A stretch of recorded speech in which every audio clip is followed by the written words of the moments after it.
शुरू करते हैं तीसरा क्वेश्चन। तीसरे क्वेश्चन में ये कह रखा है कि 3 साझेदार हैं ए बी सी और तीनों साझेदार 5:3:2 के अनुपात में लाभानी बांटते हैं। उन्होंने एक नए साझेदार डी को साझेदारी संस्था में प्रवेश दिया है और उसका हिस्सा 1/5 है।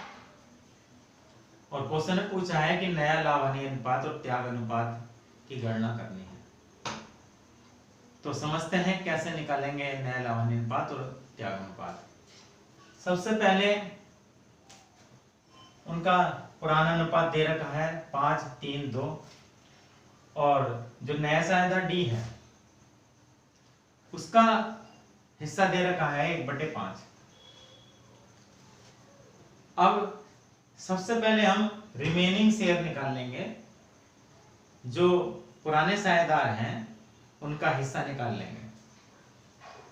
रिमेनिंग शेयर कैसे निकालते हैं? पूरे हिस्से में से नए साझेदार का हिस्सा घटा देते हैं तो रिमेनिंग शेयर आ जाता है। 1 में से 1/5 ये नए साझेदार का हिस्सा घटा देंगे तो शेष जो पुराने साझेदार हैं ए बी सी उनका हिस्सा ये आ जाएगा 4/5। अब इस हिस्से को, इस रिमेनिंग शेयर को पुराने अनुपात में बांट देंगे। तो न्यू पीएल रेशो निकाल लेंगे। ए का ये रिमेनिंग शेयर 4/5 और पुराना अनुपात दे रखा था 5:3:2 5/10 से गुणा कर देंगे। ये 10/25 आपका आ गया ए का। इसी प्रकार बी का निकाल लेंगे। 4/5 रिमेनिंग शेयर और बी का हिस्सा दे रखा है 3/10 तो 3/10 से गुणा कर दी तो बी का हिस्सा आ गया। इसी प्रकार सी का हिस्सा निकाल लेंगे। सी का जो हिस्सा दे रखा है 2/10 और रिमेनिंग शेयर 4/5 2/10 से गुणा कर दी और 4/25 आ गया। 10/25 6/25 और 4/25 ये इनका पुराने साझेदारों का नया अनुपात आ गया।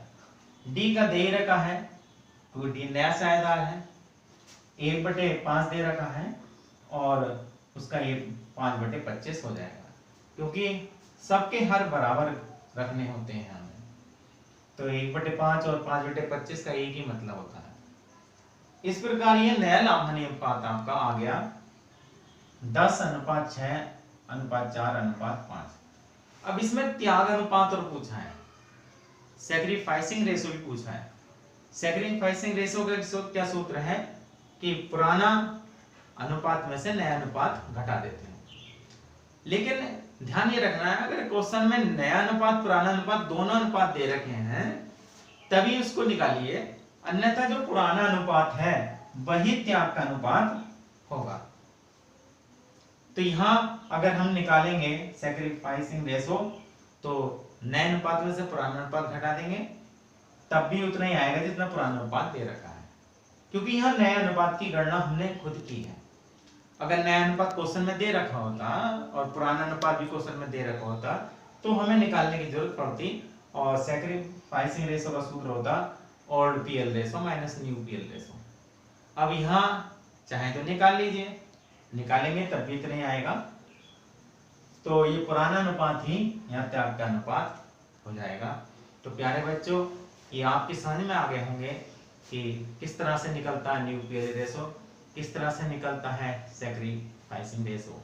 धन्यवाद।